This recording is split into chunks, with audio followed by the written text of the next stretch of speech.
I'm Cheryl Honeysett, Chair of the Board of Directors, and I'd like to welcome you to HF Holidays 106 AGM and our first virtual AGM.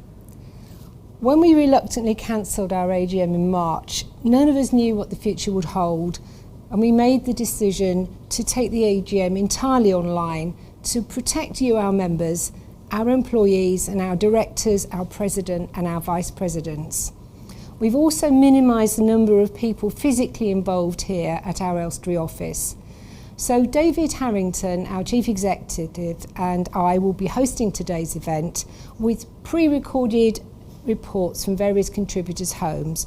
But we do have Justine Gibbs, our Head of Finance and IT, on hand to respond to any financial questions. And Emma Laycock, Head of Advice at Cooperatives UK, is a phone call away to help with any governance queries. We always have questions at our AGM and we want to carry on doing this.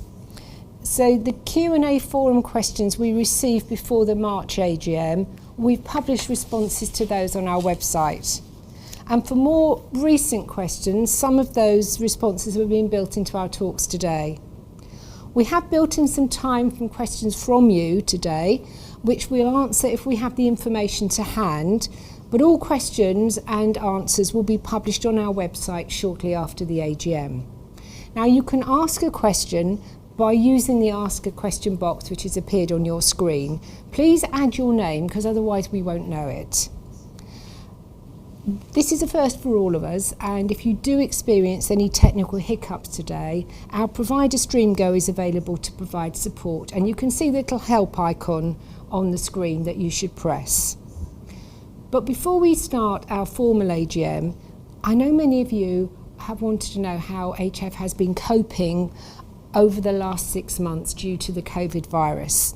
When that meant we had to suddenly cancel and continue to cancel all our holidays, close our houses and close our offices. So I've asked David to talk to you about what's been happening at HF Holidays over the last 6 months, and then towards the end of the AGM we'll share a little more about what we think will be happening over the next 6 months. David. Thank you. Good afternoon. For HF Holidays, the last 6 months have been challenging and strange as we have stayed afloat in what have at times been choppy and in many ways uncharted waters. Thoughts and prayers are with those who have suffered or are suffering with COVID. HF Holidays is resilient, trading for over 100 years. However, our society has never experienced such changes, and nor have we ever had to cease trading for such a long period of time. The path out of the crisis will still have diversions and roadblocks. However, we are better prepared, and we do hope the worst is behind us. Going forward, though, difficult decisions will still have to be made. I will give a brief overview. This will only cover a fraction of what took place over the last 6 months, but should give you some insight on what has happened and what we have done. Back in March 2020, as the crisis developed, guests started to call and rebook, and we were being flexible in amending bookings. As we headed to lockdown, our top 3 priorities in March were guests on and then those going on holiday, employees and leaders, and finally, the society. On the week of the 13th of March, matters escalated as overseas holidays began to be affected as European countries started to close their borders. Some HF guests were stopped from travelling at airports, some were on planes that turned around mid-air, and in one instance we managed to get the pilot to make an announcement to HF Holidays guests who were actually on the plane to then disembark. Some guests arrived in resorts, and over the next few days hotels were told to close, and in 2 instances over that weekend I was rung up by hotels in Spain and Madeira, giving us less than 48 hours for our guests to leave. In Portugal, some walking parties were forced back to their hotels by the police. Our priority was then to ensure the safe evacuation of guests and leaders, which we managed at HF Holidays' expense. 2 elderly guests who had travelled to northern Portugal by train were brought home by us on a plane as we could not risk them travelling back across mainland Europe. In the UK, it was clear after the Prime Minister's speech on the 16th of March, warning of social distancing, that we could no longer operate our holidays. This was not yet complete lockdown, but guests started to leave our houses and we decided not to operate holidays from Friday the 20th of March. We managed to contact all guests before that date, so no one arrived. Thousands of holidays were then cancelled and guests were offered refund credit notes. Many guests rebooked for later in the year or for 2021 as we quickly put together our holiday programmes for the following year. I will speak more about refunds later. To date, we have cancelled nearly 10,000 holidays and at the same time rebooked many thousands of guests. Our phone lines have been very busy and my grateful thanks to all those colleagues on the front line. If you are a member with a refund credit note, please do consider rebooking with your voucher, as that is the best way to support us.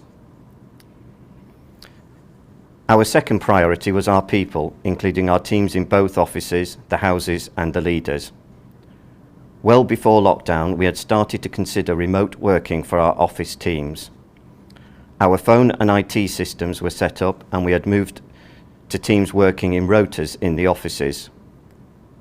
Travel had been reduced to essential only.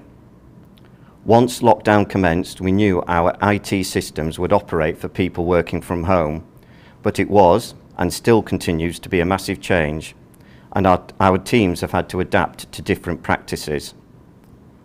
Overall, our phone and IT systems have stood up to this new approach, especially the phone system, which has had to deal with unprecedented call volumes, particularly in July, when we started to reopen our UK country houses, and we were still dealing with cancellations, rebookings, new bookings and guest queries.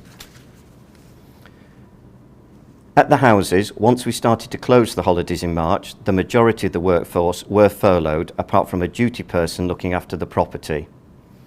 This meant that across our estate we had over 100 team staying at our houses as they were unable to travel home. This was difficult for them, but we kept them regularly updated and covered their living costs of food and welfare.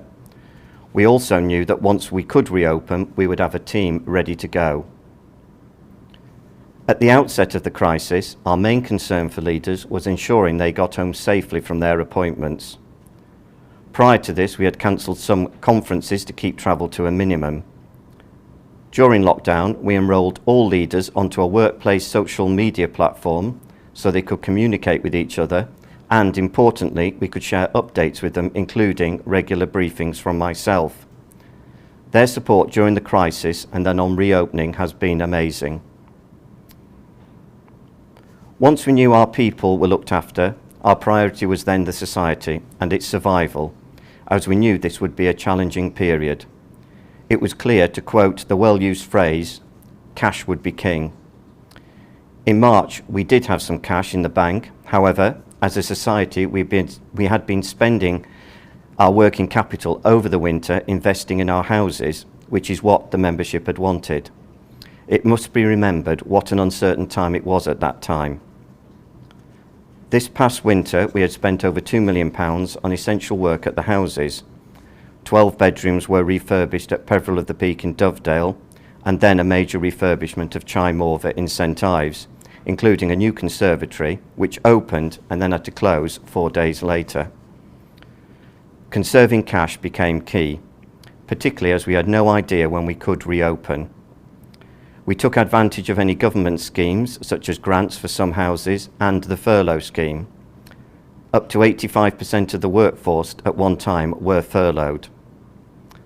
Those who were working in lockdown for 3 months were paid at 80%. Capital projects were stopped and all expenditure was closely reviewed. Before I continue, Cheryl will update on the role of the board in lockdown. At the start of the crisis, a COVID-19 board committee was established with delegated powers from the board to support David and myself with the many difficult and urgent decisions that needed to be made. Since then, the committee have met weekly online as the crisis has developed and changed. while the remaining board members manage the business as usual board matters. And I'd like to thank all my colleagues for the extra time that they have given HF over the last 6 months. David. Thank you. The board confirmed all share withdrawals would be suspended, Rule 13.7, and this has recently been reversed and members are now being repaid in order of request. Refunds to guests were stopped at the start of the lockdown. In other European countries, governments had relaxed the rules around guest refunds for cancelled holidays.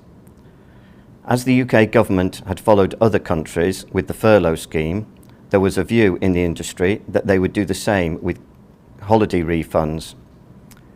Guests were issued with a refund credit note, which is fully protected and bonded. However, some guests wanted a cash refund. The consumer law is clear that refunds should be made within 14 days. However, the legislation was never meant to cover a pandemic and a complete closure of all trading. At the height of the lockdown, we did renew our bonding, which importantly would refund guests if HF Holidays did cease trading. Thankfully, it never came to that. As it became clear in April that there would be no government support, we created a plan to refund guests who had requested a cash payment. As this work had to be done from the office, we also had to unfurlough a member of the team and complete a risk assessment. Refunds then commenced in a phased approach and has now been completed. Over 1.4 million has been returned. We are aware that this was a subject that upset some guests and members. However, these were uncertain and unprecedented times. We are aware of our obligations and also conscious we had to protect our society. Further actions to preserve cash included, sadly, redundancies, with a 20% drop in the central office team, with most of these positions being accepted under a voluntary scheme. With almost 4 months of no trading, this is damaging, and repairing this will take several years. Costs still had to be paid. Guest booking and holiday patterns have changed, and we will all have to learn to live with COVID. The society was in a strong position before lockdown, and the good practices we had before then will help us going forward, but such a drop in trading will need some significant surgery to repair. As we speak, our overseas business has still not been able to restart, and this did represent nearly half our annual turnover. Like many tour operators, we are still owed money from airlines, overseas hotels and ground agents. All have offered credit notes, and it is unlikely we will see a cash refund, so when we do start trading again abroad, we hope we can use those credit notes. We do have insurance and are hoping some of our losses could be covered by a successful claim. At present, though, all claims are parked whilst the FCA have a class action against insurers to check policy wordings. If a claim is successful, this could help us. However, the amount claimed would only be a fraction of our loss. To help us, we will need financial support, which will either be in the form of a mortgage or long-term loan. We do have a strong asset base of over £21 million with using our country houses, which we can then use as leverage. We entered lockdown with no debt or mortgage. Government support schemes are being considered, and depending on the lender, we will require support of several £1 million. Work is advanced on this, and this will be required to stabilise our finances and cash flow. To remind, our country houses would form security, and we would hope to keep such charges to a minimum. However, the COVID impact has been severe. Our overdraft has been extended, and to note, for the last 2 years, we had not used the overdraft despite the seasonality of our trading. Many other remedial actions have taken place. However, I hope I have mentioned the headline items. I will now briefly move on to our reopening. Once it became evident the government was relaxing the restrictions, we took the bold decision to announce we would be reopening our houses in a phased and safe way. We did not know if members and guests would book. How wrong we were. Once we promoted, the first 5 houses would open with COVID measures in place, self-guided walking and reduced capacity. You rebooked. Demand was high. We started with 50% capacity and this increased to 75% capacity. To show you how our houses have responded to the COVID measures, here is Paula giving you a brief tour at Newfield Hall, Malhamdale. Hello there and welcome to Newfield Hall. Come on in. As we enter the building, we'd love you if you just sanitise your hands at the sanitising station there. As you can see, we're marked out at social distancing levels, so keeping us all safe.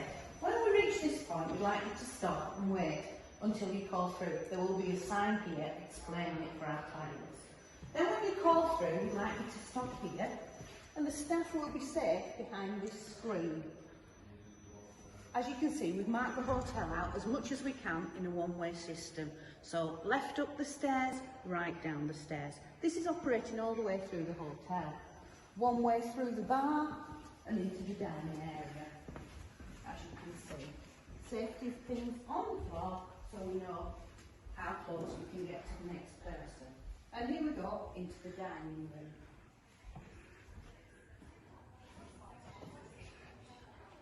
Is that okay?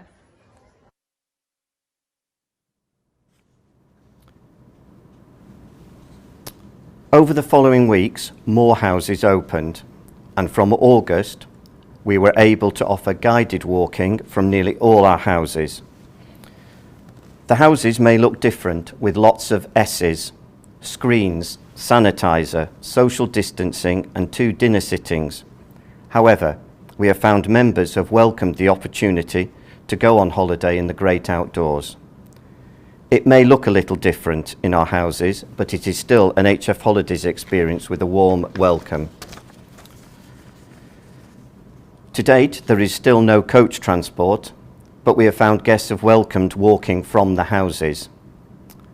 Our leaders have been supportive, either being on site to help our self-guided guests or just arriving for a day's leading so they do not take up space at the house, enabling another guest to book.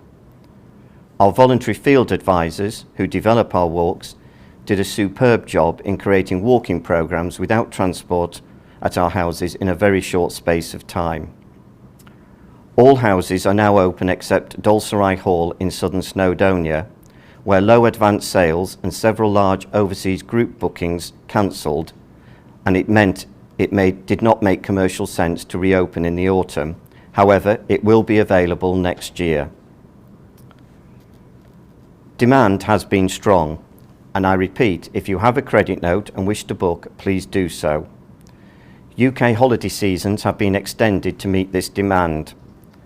For a period of time, we will probably be operating at break even until a vaccine is found or the virus disappears.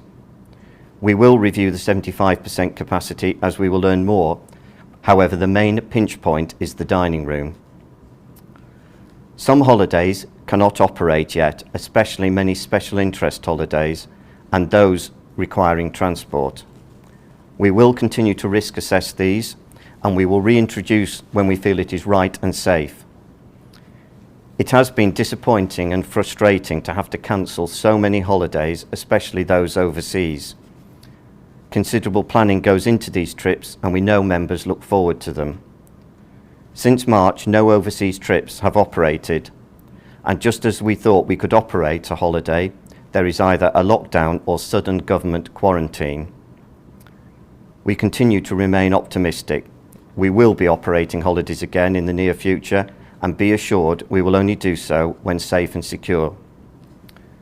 We are monitoring guest feedback, and it is clear you are appreciating our efforts in getting the houses open. Cleanliness has scored 82% very good, and overall enjoyment is already the same as 2019. In closing, can I give thanks to a number of people? The office colleagues for their hard work, long hours and efforts over the past few difficult months. To those at the houses who waited patiently, and when we gave them the green light to reopen, they jumped straight into action to successfully operate with those new COVID measures. to leaders for their support and willingness to help in any way they could, to the board for their guidance, advice and diligence. Finally, can I thank you, the members. I know over the past few months in a few areas we may have let you down or not offered our normal high levels of service, for which I apologise. Can I thank you for your loyalty, support and then responding and booking when the opportunity arose. COVID has had a major impact on many. However, HF Holiday's strength before the crisis will help us out. We are not yet through the other side yet. There is still uncertainty in some areas and many situations remain fluid and subject to change. However, we are now heading in the right direction. Thank you, David, for that very good update on what's been happening. We have had a couple of questions come in from members that I think we can take now. The first one's from a member who didn't put their name, but it relates to whether we should be asking members to invest further in society if we are going externally for cash support. And that's a really good question. We've been very grateful to those members who have increased their investments or joined the society over the last 6 months. It shows real confidence in our future. And yes, we will be going out to members for further investment, but there's some work to do first. We want to stabilise our operational financial position, as we would prefer that members' investments were used to support the growth of the business. We're also looking at different ways that you might be able to invest further with the society, and this needs to be stress tested before we launch them. But feel free to increase your investment at any time. I'm sure Linda will be delighted to hear from you. David, there is another question I thought you might take, which is from Philip Newth. What approach is HF taking to the reduction in VAT on hospitality? Thank you. This is still an area we are investigating, as VAT is complex. We are part of a scheme called TOMS, the Tour Operator Margin Scheme. VAT reduction is one of the government schemes to support tourism and hospitality during this difficult period, and therefore is one of the areas that we should benefit from if we can, and should certainly help our finances going forward. Thank you. I think we've answered most of the questions that have come in about those circumstances during the talk, but any ones that we haven't got time for, as I said, will go on our website. So welcome now to HF's first online AGM, and we're delighted and amazed that almost 600 members have registered for the event. We have members from across the UK, as well as from Canada, USA, Germany, Singapore, Norway, the Netherlands and Switzerland, and probably a few more I haven't heard about yet. So welcome, and we're pleased to share HF's year with you. This will, of necessity, be a quite different style from our normal AGM. We've needed to adjust the format to suit this new approach.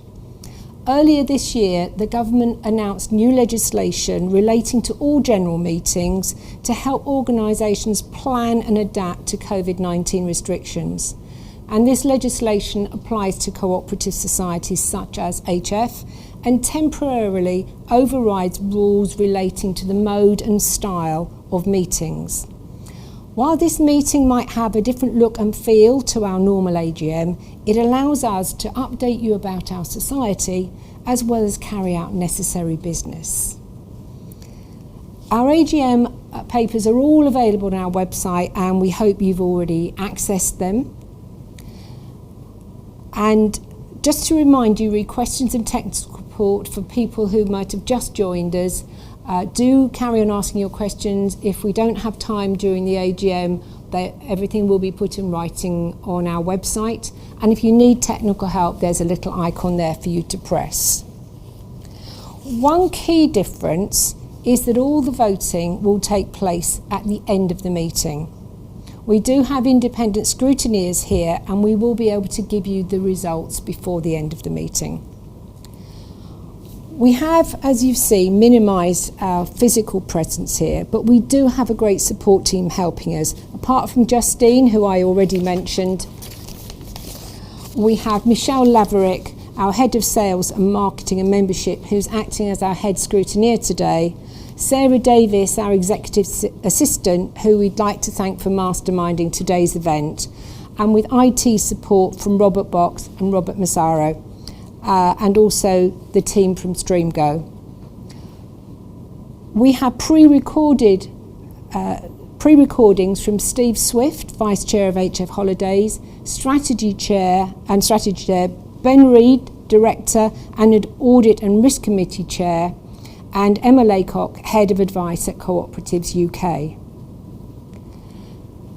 Our Board of Directors isn't here. Have you got a picture of our board? Yes, our Board of Directors isn't here, and neither is our President, Helen Bowden. And the board that were responsible for the 2018-19 year and Helen have all joined the meeting virtually from home to help keep us all safe. If you would like to put names to the faces, please see page 11 of the annual report and accounts. Also directors responsible for this 2018-19 financial year were Stephen Bishop, Steve Booth and Kate Gill, who retired at the 2019 AGM. On Saturday the 28th of March 2020, Robert Ainsworth, Robert Locke and Brian Tilley reached the end of their 4-year term on the board. In normal times, they would have been thanked from the stage of the AGM with an appreciative round of applause from members. This year, we're sorry we have to forgo this public message of thanks from members. On behalf of the board, employees, members and leaders, I would like to thank them for their contribution of their time and energy in helping us keep a good balance between prudence and expansion. We also started the financial year with a chief executive vacancy. Whilst David, who was then head of commercial and with 35 years experience with HF, took over the day-to-day running of the society, the board started looking for a new chief executive. At that time, David chose not to apply for the role, believing that HF would benefit from new blood. The board appointed Joe Lynch in January 2019 after a rigorous recruitment and interview process covering both internal and external candidates. Unfortunately, that appointment did not work out, and Joe left HF in May 2019 before the end of his probationary period. This was a very difficult time, and I was personally helped by Keith White's comment that sometimes these things just don't work out, despite everyone's best efforts, so it's better to know early and make new plans. Keith is our former highly respected president, a current vice president, and with huge business experience. We were very pleased that David was willing to step in as interim chief executive, and with all the employees behind him, he and his team have done a magnificent job to bring us such fantastic 18-19 results. He has also strengthened the senior team to bring that outside perspective, and the board have now confirmed his permanent appointment, and we are delighted that he's agreed and we journey together through these difficult times. Next, we're going to talk through some key points relating to our annual report and accounts, and that will be part of motion 2. David, would you like to start? Thank you. It seems strange to be talking about the 2019 result when the main news is around 2020. However, it is important to review last year's positive performance, which will certainly support us through this crisis.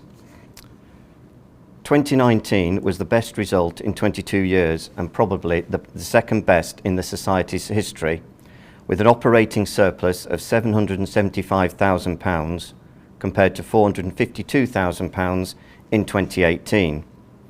This was the fourth year of positive surplus growth. Please see the slide. and this was built on the good work over the past few years linking to our 2020 strategy goals, which gave us clear focus and priorities. Turnover was up 3% year on year to £32.4 million, and expenditure up 2%.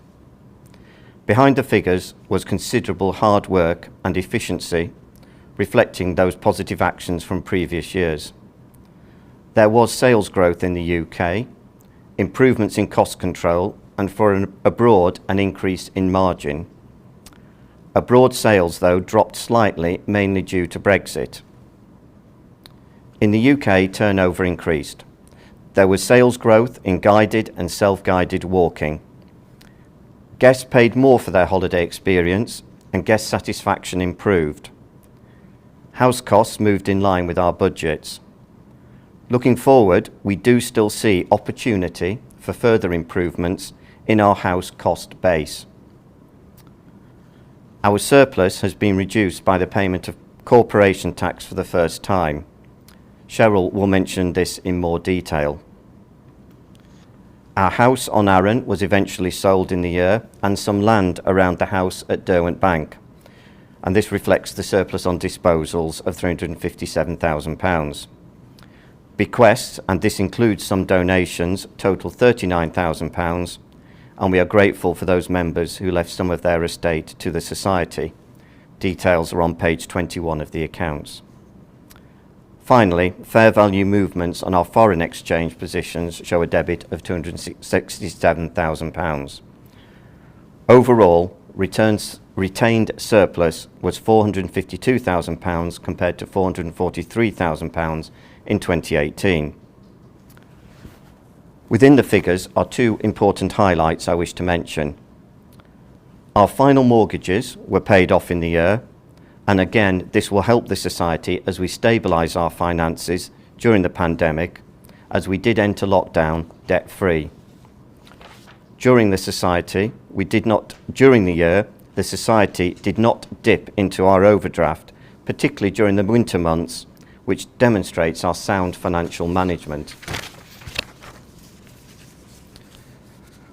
On commenting on page 14 of the accounts, overseas sales did dip slightly in the year, mainly due to all the uncertainties last year around Brexit. Autumn sales abroad were up as guests booked confidently, knowing the Brexit position had been postponed.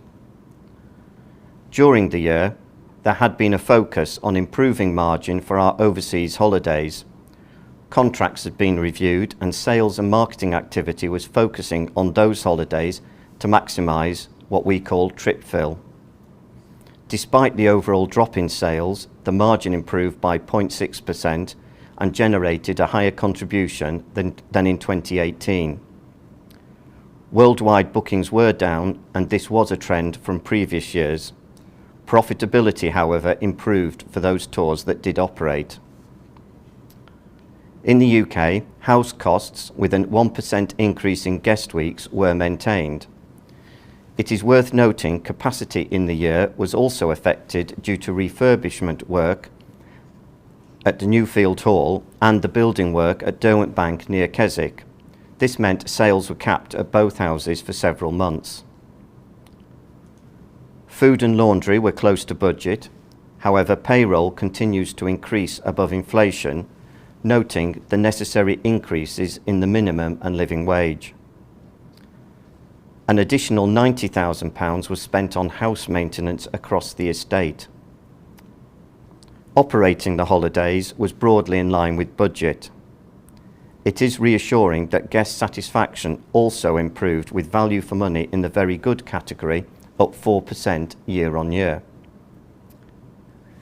With the exception of Craftlewin Hall in northern Snowdonia, Bethgelert, all houses made a surplus.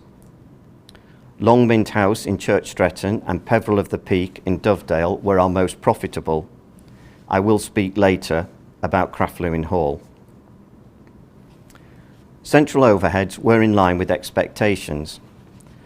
Salaries increased due to inflation, CEO handover, and additional new personnel across the Society, especially in IT and human resources. annual spend on IT had actually dropped in the profit and loss account. However, there has been considerable development with new IT systems. This work benefited us in the lockdown as we were able to quickly set up remote working and divert phones. The cost of this work is actually in the capital items. Professional fees had increased due to legal opinions sought on corporation tax and costs for the Derwent Bank building project. The additional £50,000 increase for the AGM and annual report was mainly due to printing costs, mailing, and the cost of a London AGM. The balance sheet shows a fixed asset increase of 1.1 million. Nether Grange in Almouth, Longmint House in Church Stretton, Alt Shallack in Glencoe, and Larpool Hall in Whitby were all revalued in the year. Our strong asset base will help us come out of this crisis, as the houses can be used as leverage for a loan and extended overdraft. During the year, we invested further in our houses. Newfield Hall was fully refurbished. Additional rooms and new buildings added to Derwent Bank, and I will speak about these later in the meeting. £900,000 was spent on Newfield Hall and a similar sum at Derwent Bank. A further £220,000 was spent on other projects across the estate, including boilers, kitchen equipment and health and safety requirements. A similar amount was spent on IT, and this included work on new systems. Some of these IT developments we hope to launch in 2021, including improved networking across the society and a replacement booking system. Progress continued on the website, and there has been a welcome increase in online sales. Thank you. I would like to highlight a couple of notes in the accounts that have changed. And the first one is about corporation tax. Now, historically, the Society has not paid corporation tax because it was deemed that we were providing services to members. The combination of our rising profits over the last few years and that half our holidays are being sold to non-members made the board feel uncomfortable, and was also likely to draw the attention of HMRC, as their approach looked as if it was changing too. Because of HF Holidays' unusual structure and history, we took specialist legal counsel, and we were strongly advised that HF falls within the corporation tax regime, and so we made a voluntary submission.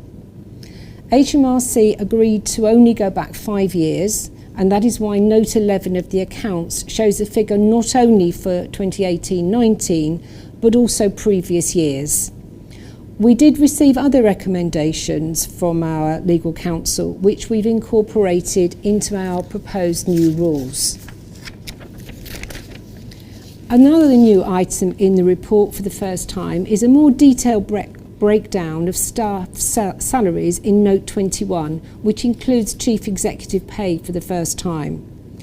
And we will still continue to modernise and reflect changes to best practice in the way we present our accounts. I would like to mention that we've received a number of bequests and donations over the year, which are on page 21. The Society is always grateful to receive the donations and bequests from members, and they are listed, but we always want to recognise our benefactors and say thank you. Not in the report, but on our website, is the gender pay gap information. Changes to our senior team brought in some very talented women to senior roles, and we report annually on the gender pay gap, and this is published on our website. The average hourly rate across all roles in the organisation moved from 4.4% higher for men on the 5th of April 2018 to 12.28% higher for women on the 5th of April 2019. Now we've raised and discussed some of the key financial points, I just want to talk about the payment of interest to members. You will have seen that the board is proposing an interest payment on share capital of 1.5%, and we will ask you to vote on that towards the end of the AGM. And we understand that this might feel a little strange to you, given everything that you've heard today about the Society's determination to keep and generate cash within the business. However, this rate of 1.5% relates entirely to the year 2018 to 19 and was based on external rate comparison and our profitability then. And all being well, we would have passed that motion, I'm sure, at our March AGM. It legally relates to that year, and our cash accounting has always included it being paid. We're very grateful that many of you leave your interest in the Society to grow your investment. In terms of this motion on interest, the easiest step for HF is that we get that interest agreed today and we're able to issue statements to members, because I know many of you have been inquiring about that. Next, we're going to broaden out our talk to look at trading and performance over the year. David. Thank you. 2019 was a strong year, and not just financially as previously outlined. Sales on our UK holidays increased for a 5th year in a row. Guided walking bookings improved by 2% and self-guided walking by 5%. Self-guided is now becoming a real product in its own right, and guests appreciate the discovery points at our houses. These will get more attention over the forthcoming years. Group bookings were up 6%. Special interest holidays, previously called leisure activity holidays, were down 4%, but most of this drop was in the peak season where walking holidays proved more popular. We were pleased with the growth in our new gentle walking holidays, which we launched at just a few houses. They proved very popular, and for 2020 we actually had dates at all houses and for all times of the year. Our occupancy has improved to nearly 90% in peak season, and many houses were full every week in the summer. Further growth will now have to come from finding extra bedrooms across our estate and extending the season at our houses. Overseas sales were down slightly, mainly we feel due to Brexit. It's probably been forgotten how all-consuming Brexit was last year, and when the situation was a little clearer in the late summer, we noticed a growth in bookings in the autumn, which meant an increase of 8%. Revenue was up slightly year on year, as was contribution as we improved contracts and trip fill. Worldwide sales were flat. This part of our overseas business we will be reviewing more closely post-COVID. We do feel opportunities exist for guided walking on long-haul trips. However, we will need to review price, departure dates, duration, and the places we visit. This is a crowded market. However, we feel we have a unique offering that competitors cannot match. With an increase in guests, our satisfaction scores continued to improve. One of the most important measures is value for money. And in the UK, this increased by 4% and 3% in Europe. Offering holidays at the right price, service levels, and overall experience is critical for our future success, and the feedback is clear that we are doing this. We listen. For example, you said Wi-Fi needed improving, and we have made enhancements and guest scores increased 3%.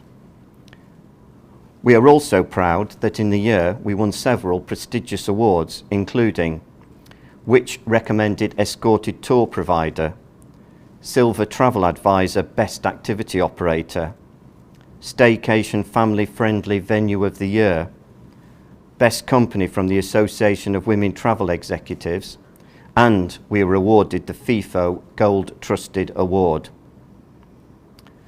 So, based on the guest feedback, what is your perfect HF holiday? Well, you would start with a welcome at Bethgelert in Snowdonia. You will then move across to southern Snowdonia at Tadolsarai for your breakfast. Then it's a long journey to the Isle of Wight for your packed lunch, and then all the way back again to southern Snowdonia, Dalsarai, for your dinner. If in the meantime you need to go to the toilet at any time, the best bathrooms are at Bourton-on-the-Water. If you want to go outside and enjoy the gardens, the best house is Coniston Water. And then importantly for HF, if you want your boots and cagoule dried, the best boot room is at Glencoe. For the best walking, you go to Lulworth. And overall, if you want the best holiday experience, you'd go to Glencoe.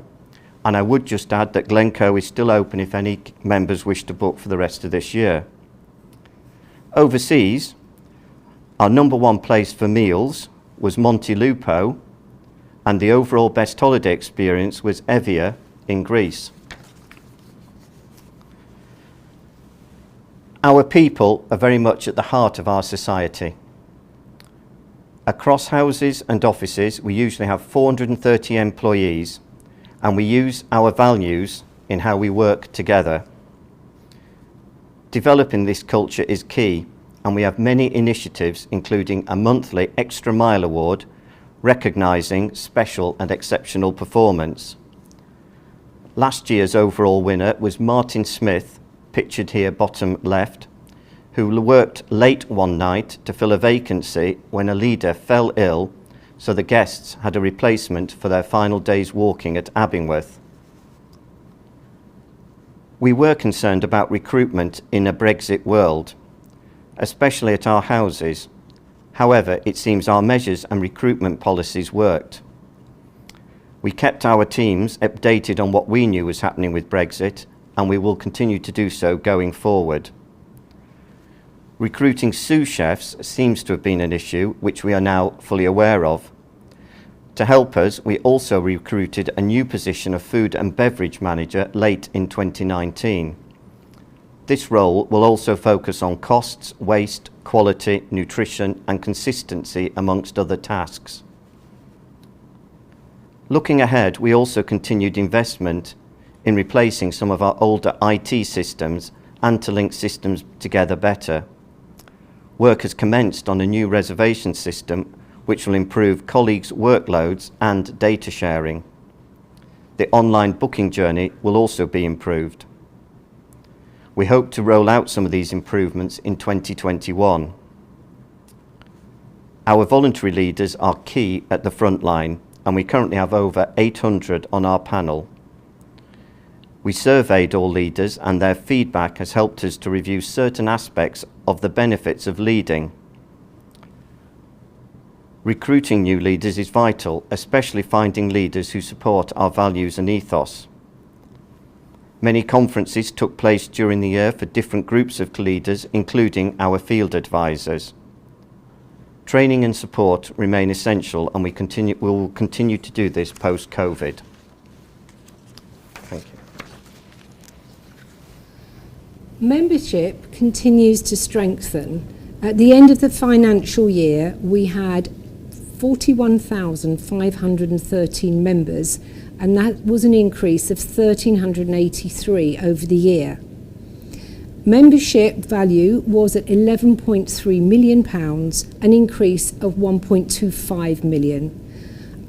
This growth in capital and the numbers of members shows the continued engagement of our guests and members with HF, and shows that we're a living and still growing entity.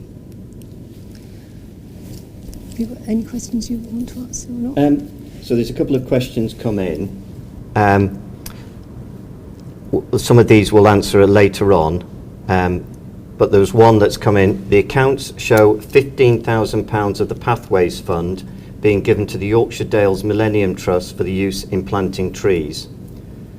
The aim is to plant broadleaf trees at £10 a go. The reason to offset the carbon footprint of HF walk leaders travelling abroad may be laudable, but is it within the remit of the Pathways Fund?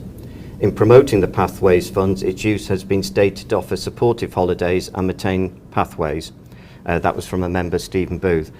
I'm unclear whether this grant that has been given to the Yorkshire Millennium Trust was actually in 2019 or is more recently, but I'm aware that it has been mentioned in members' footnotes where a leader had mentioned this to us, that we could plant trees nearby our house at Newfield Hall, Mallandale, and I believe was highlighted in a recent member's footnotes.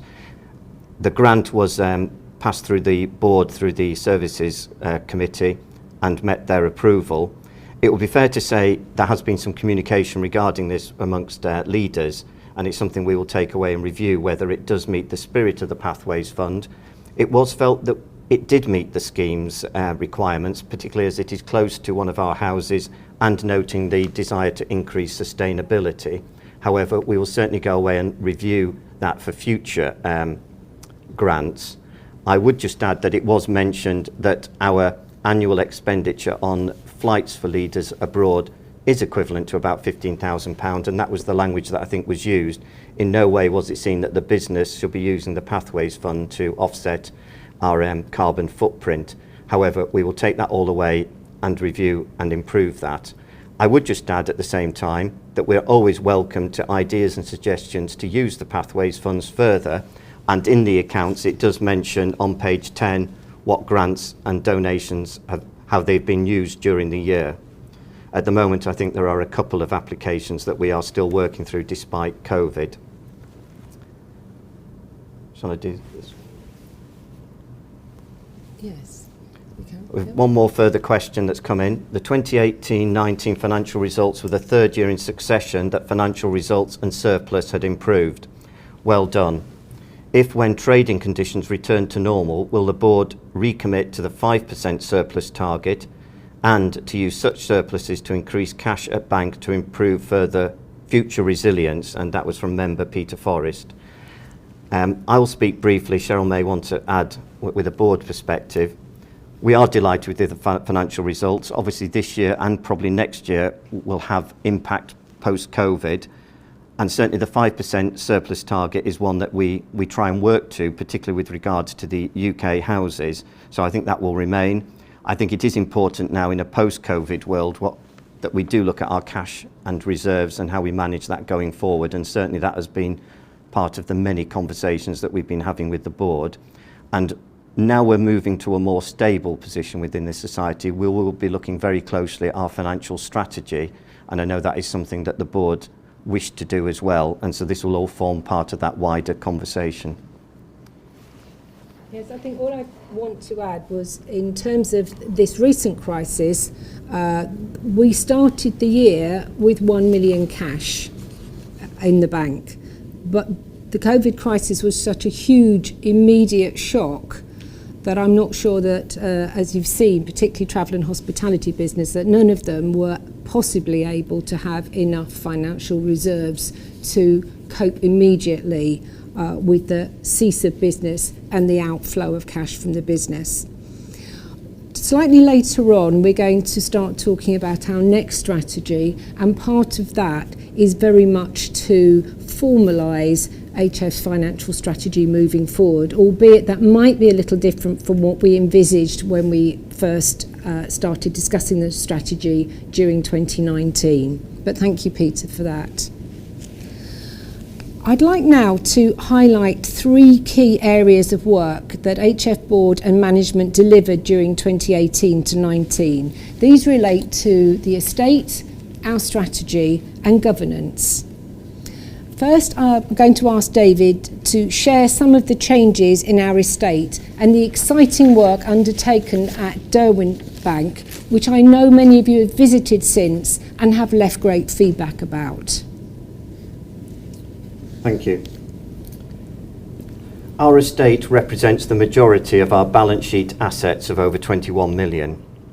We own 14 country houses and lease 5 properties, 3 from the National Trust.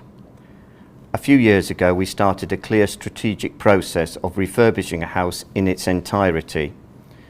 We felt this would mean most houses would have been refurbished by 2023. This plan will now have to be delayed due to COVID. Looking after our estate, though, is a key priority. In surveys, members have stated how key it is to continue to invest in the country houses. In 2019, we had 2 major projects and over £2 million was spent in capital expenditure. At Newfield Hall, Mallandale, the whole house has been fully refurbished, including bedrooms, public rooms and a refreshed lounge bar. Guests have welcomed the work, which was completed on time and to budget. The second major project was the updating of Derwent Bank. A couple of years ago, the main house was refurbished, but certain areas were left untouched. In 2019, the chalets were knocked down and replaced by a 2-storey building with 8 ensuite bedrooms. The old conservatory needed to be replaced and a new modern orangery was built with doors that open onto a terrace overlooking the rose garden. The manager's house was simply not fit for purpose, and where this land was, we sold to a local builder for a small house development. This has helped fund a new manager's house and a new 4-bed leader's house with a lounge. In summary, we have significantly improved the public space facilities at the house, guest and leader room accommodation, plus suitable accommodation for the house manager. Finally, with all these changes, there is a net increase of 6 bedrooms at the house. Across all our estate, nearly 75% of our bedrooms have recently been upgraded over the last few years. This winter, we refurbished St Ives and many other projects before the lockdown. COVID, however, may postpone for a while our next refurbishments, but we will be working up our plans on how we can continue this work. In 2019, we took the decision to appoint an estate manager to help protect and develop the houses, including the ones also on long lease from the National Trust, Coniston Water and Selworthy. COVID and travel restrictions have prevented him visiting all the sites. However, he is now back working and will be creating a strategic plan for our estate. At the end of 2019, we took the decision not to renew the lease at Craftlewin Hall, Bethgellit.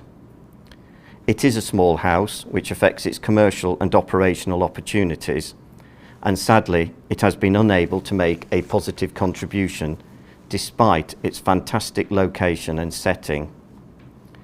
We had explored in detail proposals to extend the property with the National Trust. However, these were not feasible, so sadly 2020 will be its final season. This of course has been interrupted with COVID. However, it is now reopened and we have extended the season, allowing members the opportunity to finally visit this house. The board are keen to look for an alternative property. However, this work will be postponed for a while as we work our way through the crisis. Now, just before I hand back to Cheryl, I think a couple of questions have come in regarding estate. Shall I? Yeah. So the first question is from Chris Deverell. Can you increase the supply of single rooms in our UK houses? Off the top of my head, I believe we have around 38% of our estate is single room accommodation, and nearly all of those are now en suite. And yes, we will continue to review and increase that where we can. As an example, in 2019, when we created the new leader accommodation at Derwent Bank, that generated 4 new single rooms in the main house, which normally leaders would have been in, which now obviously the leaders are in the main in their new accommodation block. The second question that's come in from Martin Garbett is, are there any plans to open additional Scottish hotels? As I've just mentioned, at some stage the board will sit down and revisit our estate and decide where we want to start looking again for property. So there are no immediate plans to look at any other new properties at present, but certainly lots of areas will be considered when we sit down and discuss that.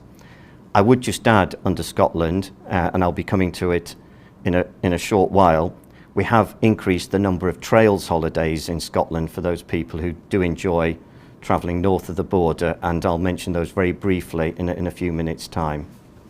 Thank you, David. 5 years ago, we launched the 20 Goals for 2020 strategy, and during 2019, as a board and management team, we worked to develop the next iteration. We've asked Steve Swift, chair of the strategy working group, to share the process and the new strategy. Steve recorded his talk from home. want to share with you one of the most exciting and in-depth pieces of work the board carried out in 2019. This was the development of the new HS strategy. The strategy was launched by myself and the management team at the management conference in Mallendale in early 2020. This is the pre-season event where all the managers, assistant managers and chefs get together. And I have to say it was extremely well received. And there was a real buzz in the room. You could feel it from the team about the strategy itself. Meanwhile, and subsequently, David did a series of roadshows to ensure everyone else was included, including the leaders. Now, the strategy was due to be launched with a full presentation to the AGM last April, but then along came the pandemic. Interestingly, the strategy really came into its own then and was hugely beneficial in giving structure to the often difficult decisions we had to make to help mitigate the effects of COVID on HF. Now, the whole process that we adopted for the strategy was very collaborative between the management team and delegated board directors. It involved a comprehensive review of the 2020 goals, i.e. what went well and perhaps not so well. We involved marketing at an early stage on the visual representation, and we undertook analysis of relevant research that we had. We looked at competitor strategies, market trends, and team survey data. So that was basically getting to grips with what our people were saying that they wanted from the strategy. And of course, this strategy has to be relevant to a wide audience. Not only is it for the internal teams, it's also for you, the members and guests, as well as for the board.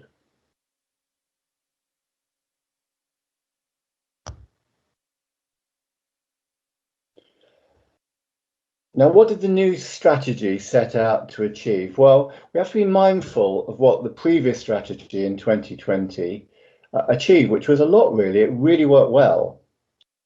What it did, it was give focus, it laid out the priorities, gave consistency and a common understanding. It was measurable, and importantly, it resulted in improved performance over the 5-year strategy period. You can almost chart it as performance improved, which really is the acid test. Now, what we wanted from the new strategy, when we set out here, our objectives were, we felt that 5 years was too long a timeline. So this strategy is for 3 years. We wanted to be an evolution of the previous successful strategy. We also wanted it to be not steady state, but be growth orientated. We felt there had to be less goals. 20 was too many, we thought. It has to be visually appealing, and it has to be measurable so that the KPIs can flow through to business plans. So here it is. This is our new strategy, and we're calling it the Strategy for Growth, as I mentioned earlier. Now you'll notice here that it's split into 3 different colours in the centre, and there are 3 strategic priorities, which are product, performance and people. That's what we're calling the 3 Ps. And just below those, moving towards the centre, there are 9 goals. So we now move from the 20 goals we had before to be much more focused with 9 goals. And interestingly, it's very action orientated because it's written that you can put "we will" in front of any of those goals. So we will develop our next generation, we will drive sustainability, we will introduce smarter processes. And I think the action part of it is important. Now I'd like to take you through each of the section in turn, just to explain what our strategy will means. This is very much the bullseye. If you can imagine this is a dartboard, this is the bullseye that we're aiming at. And it did a lot of work actually to arrive at the right wording on this. but actually we think this works incredibly well. Building our tomorrow. Building because, as I said before, it is a growth strategy. Our, because it's very collaborative. Everybody needs to work together. And tomorrow. The tomorrow we want is what we lay out in our vision, which is to remain an independent, self-sustaining society.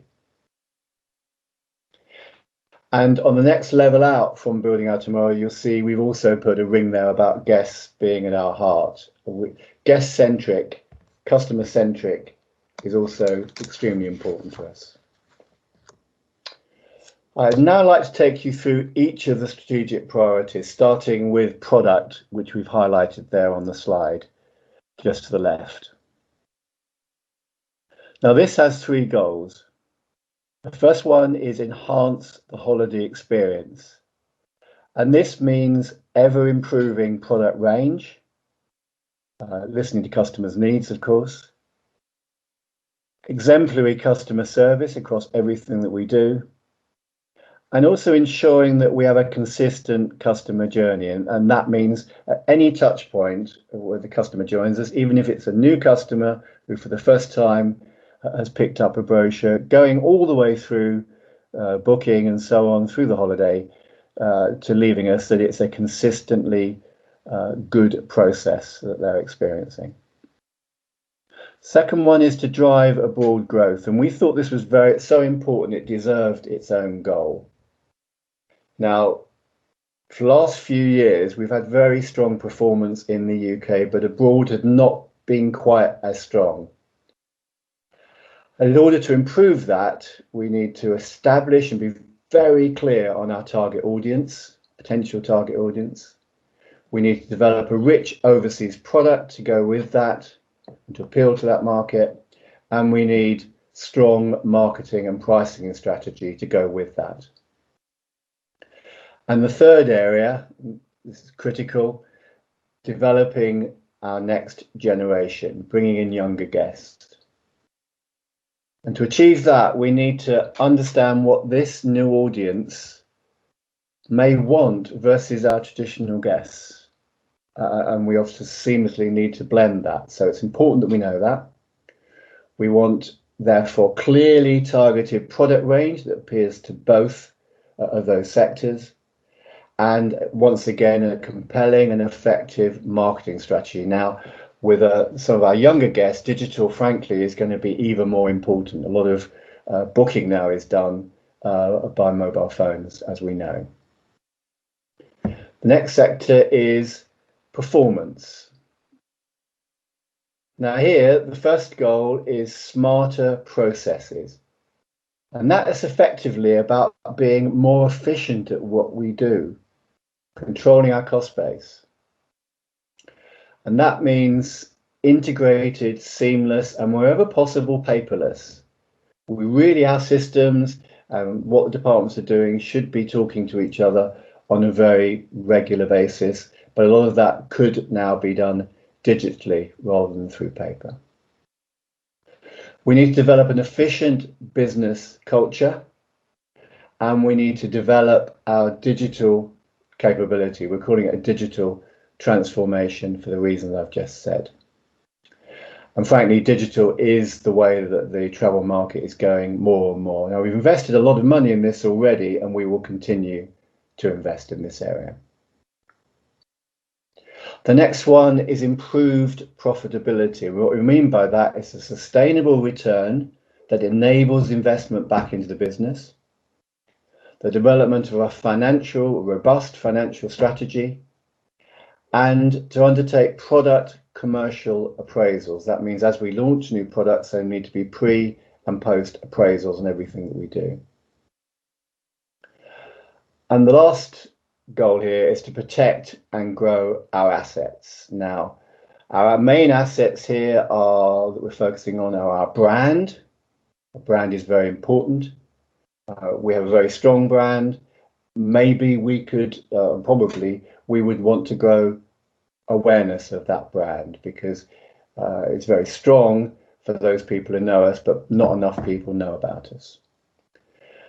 This is where we've got developing our estate, which means ensuring that we do regular refurbishments and keep our estate up to standard. And again, we've been investing a lot in those areas recently.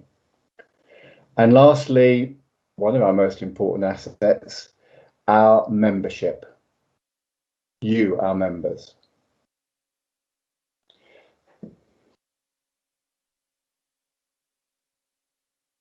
Last but not least, definitely not least, is people. We are a people organized business. We revolve around our people. And the first goal here is to deliver cooperative excellence. That means an engaged and active membership. We want to celebrate our cooperative values. We don't make enough of the fact that we're a cooperative sometimes.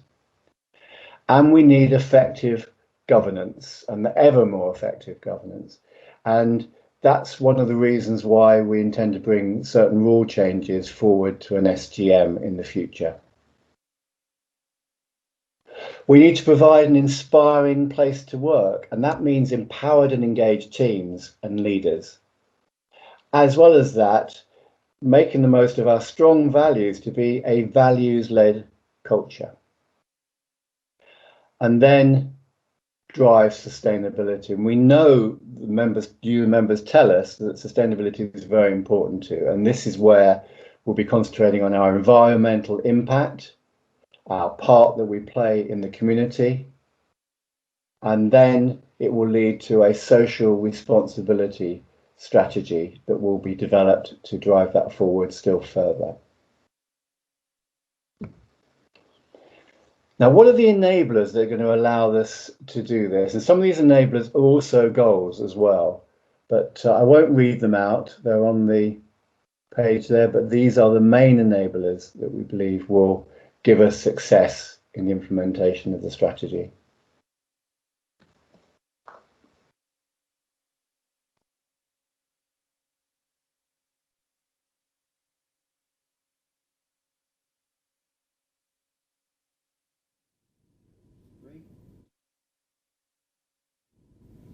Thank you, Steve, for that presentation. We've had a question in from Stuart Block asking, have these separate strategic objectives been translated into measurable, achievable and timed objectives?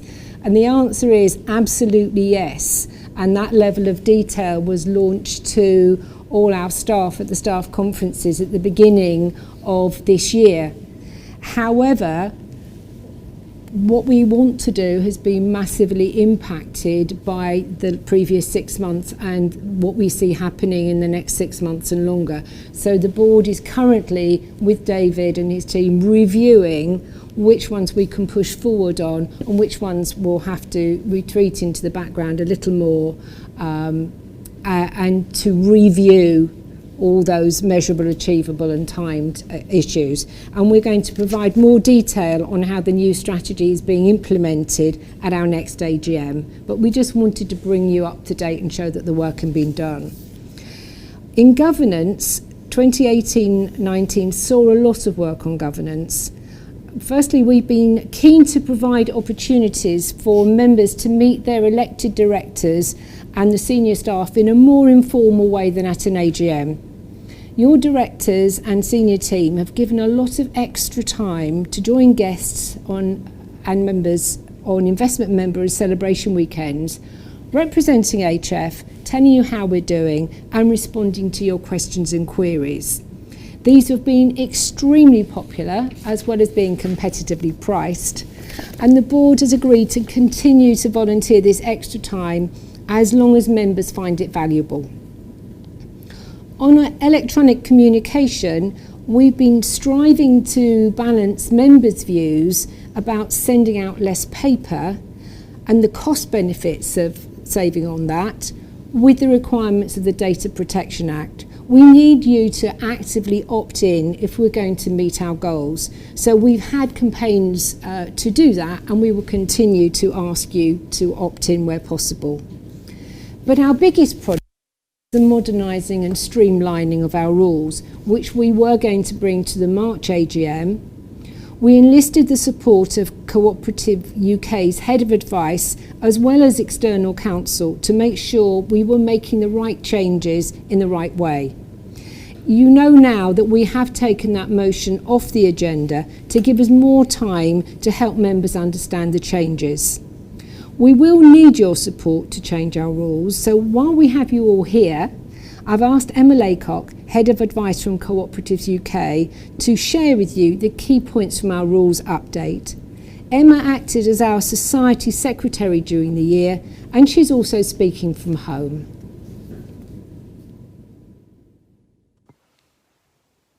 Hello, and thank you to the board for asking me to record this video for your AGM. Whilst I'm no longer the Society Secretary, I continue to work closely with HF Holidays to further review and improve its governance. The board has always taken the Society's governance seriously, and the last 12 to 18 months has been no different. The board and the governance committee continues to strive to promote good practice and transparency and ensure that the right controls and processes are in place to take the Society forward. As you know, we had planned to bring an updated version of the rules to this AGM to ask for member approval. The board took the decision to withdraw the motion after considering some member feedback that more time would be needed to fully debate the revised rules. The board remains fully committed to the revised rules and will bring them to a future SGM when it hopes the members will endorse the changes by passing a resolution. The rules have been updated to reflect best cooperative and corporate governance practice and comply with the Act and FCA guidance. I worked with the FCA during the rewrite and they have signed off the revised rules. There are a significant number of changes, some relatively minor, whilst others are more far-reaching and impactful. The board feels that they are necessary and hope that the members agree. I'll go through some of the more major changes. The first is the payment of interest on share capital. The members of HF Holidays continue to support the Society through investment in share capital.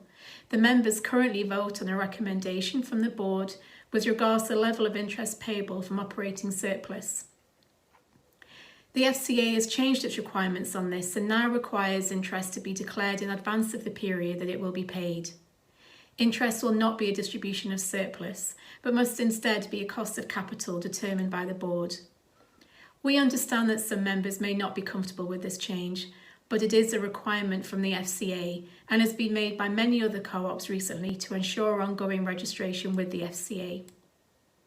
The second item is direct terms of office. The revised rules include a change to provide for directors to serve 3 4-year terms with a 12-year maximum length of service. It isn't unusual to limit the length of time a director may serve without a break. This is designed to ensure that the directors are independent from the executive team. It also nods to the agreed best practice that states that a board needs to be balanced with a mixture of directors who have served for longer and shorter periods of time, and those with a range of backgrounds, experience and skills make for a board with a diversity of thought. The third area is electronic communications and online meetings and voting. At the last AGM, you'll remember that members called for a greater use of electronic comms, both for ease and for environmental reasons. HF Holidays had already decided to provide for virtual meetings and voting before the pandemic. The revised rules now make electronic communications and meetings more straightforward, but obviously provides for the requirements of the Act that members must opt in to receive electronic communications, and we hope that more of you will continue to opt in. I look forward to seeing as many of you as possible at the SGM when we will discuss the revised rules. The Governance Committee and the Board will look at all of the questions asked by members to date so that we can make sure that members have all the information they need to make an informed decision when the time comes to vote on the rules. Thank you.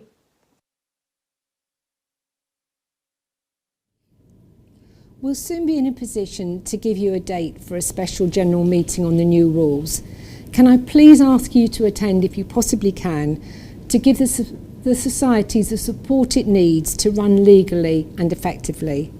The proposed rules and a detailed overview have been on the website since February, and we'll welcome further questions from members, but we're going to answer them and put them on the website for everyone to see. Our last speaker is Ben Reid, who is the chair of our new Audit and Risk Committee, and he's going to talk about the change to our auditors, which relates to motion 3.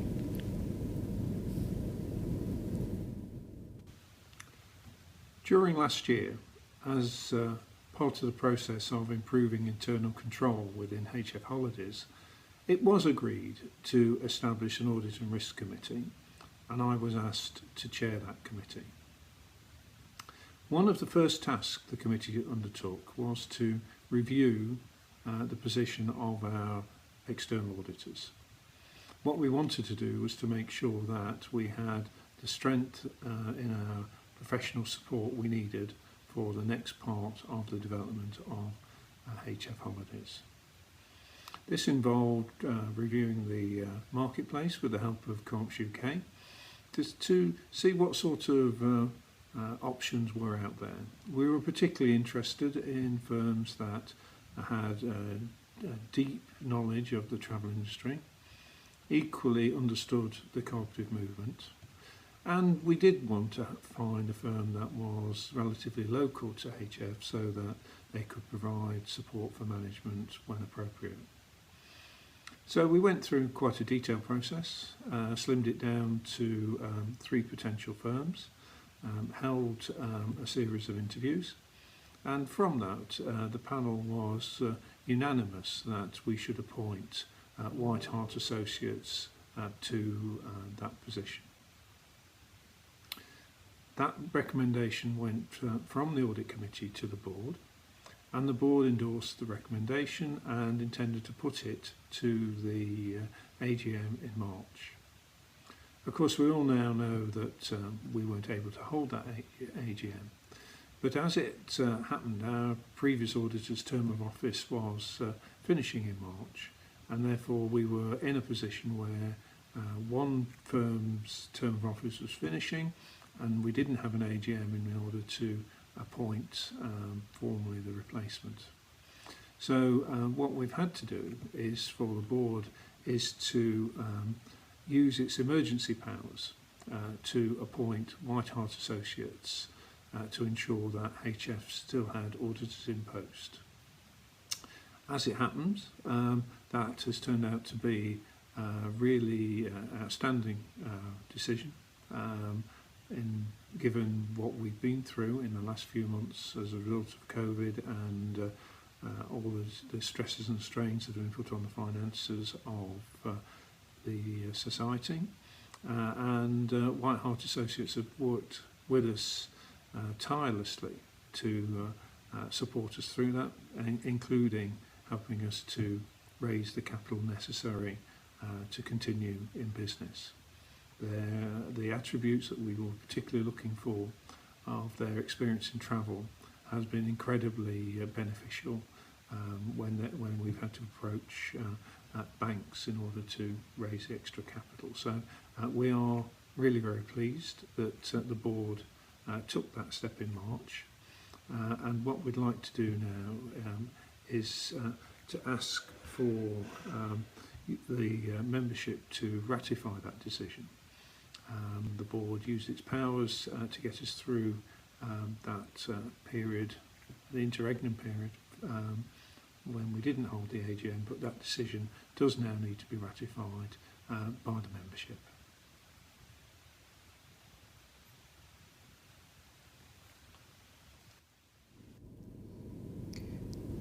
Thank you, Ben. And on the screen you can see Nikki Spohr, who is our relationship manager at White Hart Associates, and she is online as well today. So welcome to Nikki and the team, and thank you for your support over the last 6 months. We have got more questions, but looking through them, they are related to the future or to this year, 2020. So we'll move along with our AGM.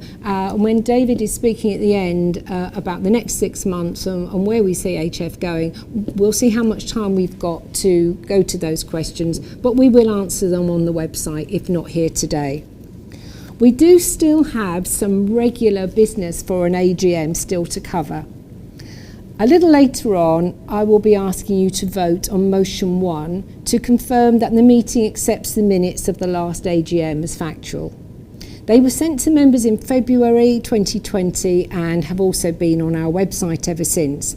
And we have no outstanding queries or challenges to the factual accuracy. Now to a pleasurable task.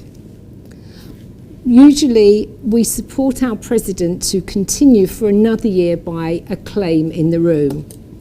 And even though she's not going to get the applause today, we're delighted that Helen Bowden has confirmed that she will continue as president of HF Holidays until our next AGM. Thank you, Helen. Likewise, we asked our honorary vice presidents to continue until the next AGM, and they have agreed. Thank you. And we've also appointed on your behalf a new vice president on the right-hand end of your screen, which was all in the plan to come to you at the March AGM, and that's Bob Gomersall. Many of you will know Bob as a board director, a chair of the board, and a long-term supporter of HF, be that leading or taking holidays. So welcome, Bob, to your new honorary position. I now want to share with you the sad news of the recent death of one of our vice presidents, John Cass. John had been a leader for many years, both in the UK and abroad, a long-term board member, a long-term guest, and more recently, an honorary vice president.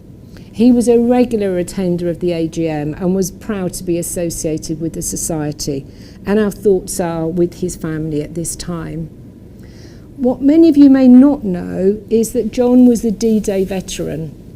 His brave efforts during the liberation in France were recently recognised by the French government, who awarded him the title Chevalier de la Légion d'honneur. This is the highest French order of merit for military and civil actions, and both John, his family, and HF were very proud that he received this award.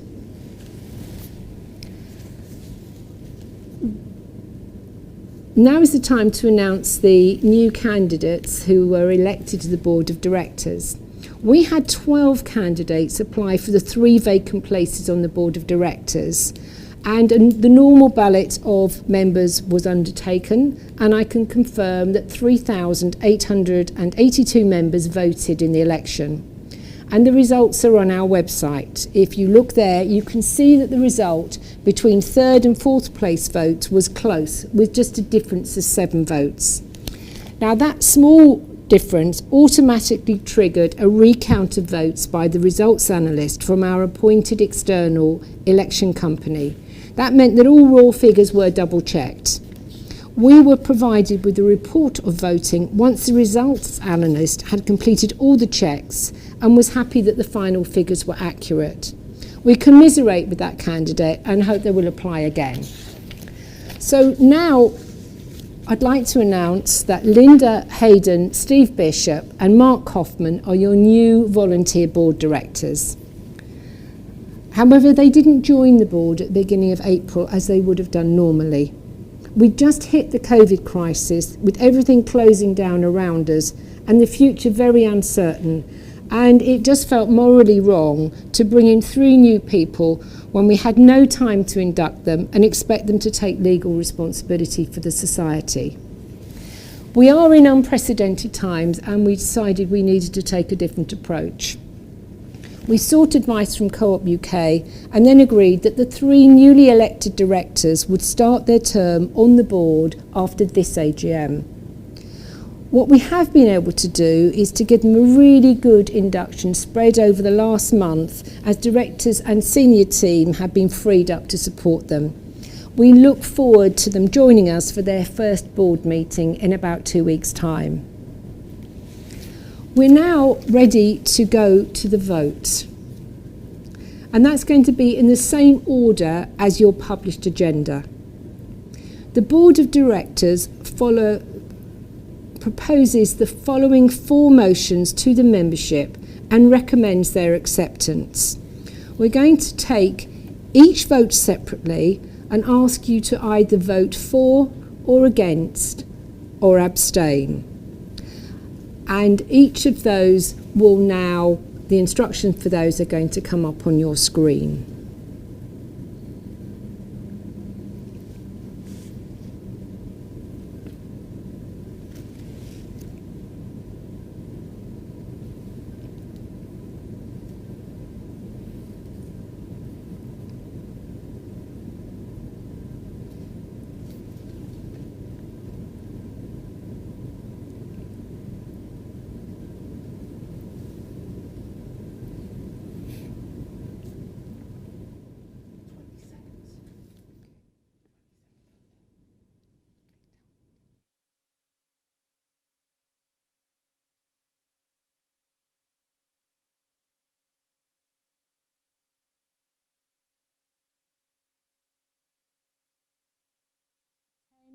9, 8, 7, 6, 5, 4, 3, 2, 1. The vote for motion 1 is now closed.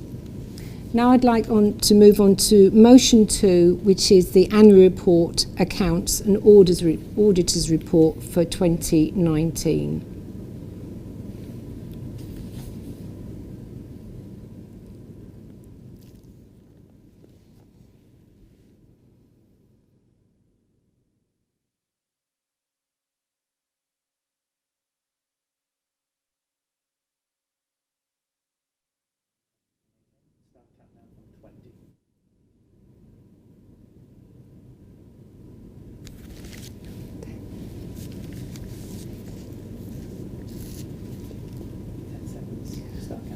I'm going to close the motion 2 after 10, 9, 8, 7, 6, 5, 4, 3, 2, 1. The vote is now closed for motion 2. Please now vote for motion 3, which is the appointment of the auditors.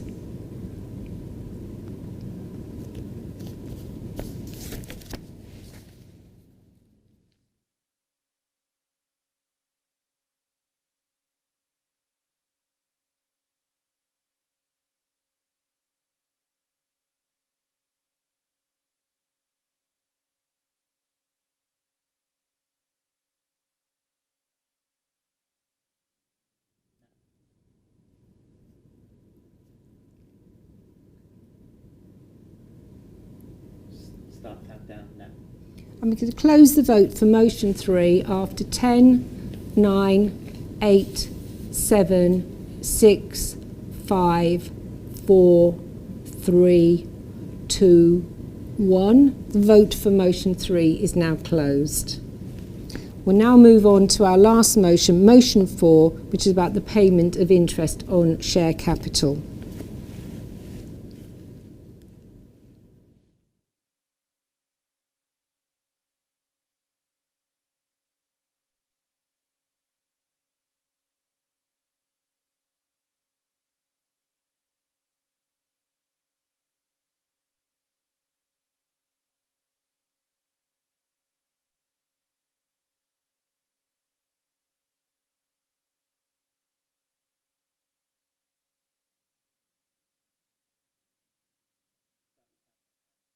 I'm going to close the vote for motion 4 after 10, 9, 8, 7, 6, 5, 4, 3, 2, 1. And that our final motion is now closed and the voting is complete. Whilst we are waiting for the votes to be ratified, I've asked David to talk to you about what we see happening for HF in the next 6 months. Thank you, Cheryl. I've also seen there's a few questions coming which I'll try and weave into this short presentation, and at the end, if time permits, try and answer 1 or 2 of those questions that have come in. It seems we are heading now towards a new normal and how we all live with COVID. For the medium and longer term, a vaccine seems the solution for how our holidays will be able to return to what we now would have called normal. It is, however, clear managing our cash and stabilising our finances will be critical going forward, and this has been mentioned several times earlier. Expenditure will be monitored closely. However, we hope that house refurbishments will restart in time, and we expect all houses to be open again next year. At present, we are operating our UK holidays at 75% capacity, and we will review this on a house-by-house basis. Some houses can manage with 1 dinner sitting and others with 2. I would hope we can aim to be operating closer to 100% next year. However, safety of our teams, guests and leaders will remain paramount. Most staff are now unfurloughed across the society. However, a few remain furloughed, especially at Dalserai Hall, and by the end of October, when their contracts usually will have ended, this will tie in when the furlough scheme is due to end. Currently, most of our holidays are not using transport, especially guided walking and our other touring holidays. We will continue to monitor this, and when we can use coaches again, we will do so in a phased and safe way. I would expect that the success of having more walks from our houses will continue, as this will also support our drive towards sustainability. Social distancing measures will continue at the houses and holidays as appropriate, and of course these will be refined subject to government guidance. The evening social programme has currently been affected due to restrictions on public speaking. However, we do expect these to be gradually relaxed. As most houses are now open, our focus will now change to looking at the ways we can reintroduce events to our evenings. Feedback has been positive that guests have enjoyed relaxing in the bar with table service. We are also mindful that having 2 sittings can affect the time available in the evenings for social activity. Our overseas holidays will restart once we feel it is safe to do so, and we will always follow FCO advice. Currently, many ideas are being discussed in the travel industry to make travel safer, including testing at airports, and again, we'll continue to monitor these. It must be remembered Brexit is likely to happen later this year. The final terms have not yet been outlined, but we will again, another area that we will have to keep a close eye on. We are also looking at increasing our European holidays using trains. As well as travelling overseas, any continuance of restrictions could prevent incoming guests enjoying our holidays, and at some times in the year this can be up to 15% of our business. Disruption from COVID will still continue next year in many areas. At present, we have over 3,000 guests, many of whom are members with refund credit notes, and we hope, and we want you to, rebook. The majority have a credit note with a deposit payment, however, a few have a final balance. We are very much aware that when you do book, the income will be lower as some or all the payment has already been made. Many guests have already booked for 2021, and I would advise that the advanced sales are strong, and this will obviously impact our usual marketing plans and that calendar of work. Staycations are likely to remain popular next year, and we will look to extend our season where we can and meet that demand. HF is well hedged with operations in the UK and abroad, supporting the business when one or the other is out of favour. Owning our country houses also gives us greater flexibility and control. Noting the likely demand for UK holidays, we have increased our popular trails and island hopping holidays. We have 4 new holidays now on sale, with holidays to the Cairngorms, Mull and Iona, the Isle of Arran and Adrian's Wool complete. During the year, we will also consider how we can purchase Peveril of the Peak in Dovedale. We have an option to buy at a fixed price, and we have first refusal. It is a popular house, and the board are keen to acquire it. In the near future, we will enter discussion again with the owner. Our new strategy for growth, which Steve outlined, will also help and guide and give us focus.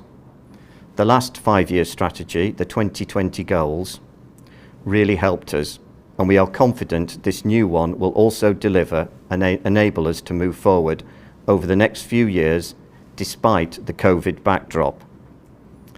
In discussion with the board, we are reviewing which of the 9 goals will be our focus, as since these were created before COVID, some of the original priorities will have changed. I will now move to 1 or 2 of the questions that have cropped up during the meeting, but we did have one member that wrote in asking regarding diversity, and as the strategy highlights, people is one of the key 3 areas, and this will certainly be getting attention across the whole society. 2 members have raised questions regarding solo holidays, which I will answer together. One was, solo holidays seems to have been reduced. Is that correct, and why? and that was from Peter Blumell. And Sheila Bissell has said, are there any plans for more holidays for solo travellers? I think the high number of cancelled holidays that we've had to do during COVID has probably felt solo holidays have been unfairly cancelled. I don't think that is the case. I think it is just the high number of cancellations that we had to do at any one time.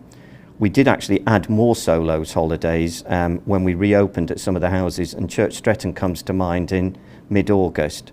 But there are no plans to reduce them, and certainly we'll continue to add them to our holiday programme. And personally, I'm keen to add some more for the overseas holidays as well. And I know another member has written in regarding the price of single room supplements abroad. I think that was Linda Chiesa, and we will certainly look into that. Sometimes we are at the beholden to what the hotel charges for single rooms, and many times they don't have a single room, they have a twin room. But again, we will be looking at those contracts and see what we can do. And I am keen that we are looking at more solos holidays overseas. Another member has written in regarding electric car points, Richard Amend. Forgive me if I don't read out the question, it is quite long, but I know this was a subject that cropped up at the recent members' break at Dovedale. Are we going to increase the number of charging points or actually introduce them at the houses? And over the years, this has been a regular question at AGMs, and gradually it is clear more and more people are having electric or hybrid cars. Our estate manager has actually drafted a paper on how we could introduce charging points into our houses. There is a cost. It is slightly higher than we would have liked to have seen at the, to introduce these, and we also have to bear in mind parking spaces and how we sort that out at the houses. So our plan is we would start work on this probably in the winter 2021 and introduce some charging points at some of our houses, but it would not be happening over this winter simply because we're having to manage our expenditure. But it is something that the estate manager is planning to put together in a phased way for the 2021 winter. Another question has come in regarding accommodation at our houses from Hazy Mystery. We will be living with a new world where viruses like COVID will become part of life. Are the board considering enhancing the accommodation with chalets, especially where we have grounds? This means you can continue to potentially function for any future outbreak. Obviously, where capital is available, this is something we will consider. I would certainly say the new bedrooms that we have built at Derwent Bank can show the quality of accommodation that we are now producing, but at the moment, again, expenditure is having to be closely monitored. I think I'd also like to add on that new styles of staying in on our properties are all as part of the discussions that we're having to look at. It doesn't look like COVID is just going to come this year and then go away again. So there are implications for the future, and your board is actively looking at how we might address those. And the final question that we've got here is from Jill Barrett, who has asked a number of questions regarding supporting guests and members who travel to our houses by public transport. Will we offer more support from probably railway hubs and so on? Will we provide more information on self-guided walking from the house using public transport or from the house, and more information on the website about those route directions? I would answer yes to all of those. That's something we would wish to do, and probably link it to our goal on sustainability. But certainly out of the COVID crisis, we have increased the number of walks from our houses, and I'm sure some of that will filter through into improvements in the self-guided walks that you will see at the houses, certainly for next year when we update the programmes. I think that's a quick summary, Cheryl. Thank you, David, and I hope that's addressed many of the questions that you had on your minds at home. The votes have now been confirmed, and I'm going to ask Michelle Laverick to declare the results. Okay, thank you, Cheryl. Okay, so the results from motion 1, which was the confirmation of the minutes of the annual general meeting on the 30th of March 2019. The total number of votes that we received were 345. 287 votes were for, no votes were against, and 58 chose to abstain. So this means that motion 1 has been passed. Motion 2 was around the annual report, accounts and auditors report 2019. The total number of results that we received, votes that we received were 361. The total number of votes for were 342. Total number of votes against was 0, and we had 19 abstain. Therefore, this means motion 2 has been passed. Motion 3 was the appointment of the auditors. We received 376 votes. The number of votes for were 357. There were 2 votes against and 17 abstained. This means motion 3 has been passed. And finally, motion 4, which was around the payment of interest on share capital. The total of votes received were 380. The number of votes for were 353. The number of votes against were 14. And the number abstained were 13. Therefore, this means motion 4 has been passed.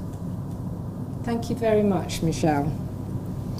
The next AGM is booked to take place on the 10th of April 2021 at the Birmingham Conference and Events Centre, but that's subject obviously to current guidance on social distancing at that time. Now, your board's plan has always been to offer this next AGM virtually as well as face-to-face, and the overwhelming response to this AGM has just confirmed how key that is. I think we will need our rule changes to enable this to happen, so please join us for our SGM as well. Thank you for staying with us for the previous 2 hours for our first virtual AGM and for taking part in our governance. We welcome feedback on how we could improve for next time, and you can see the email address for that feedback on screen now. And I confirm that we've completed all of the business and declare the meeting now closed.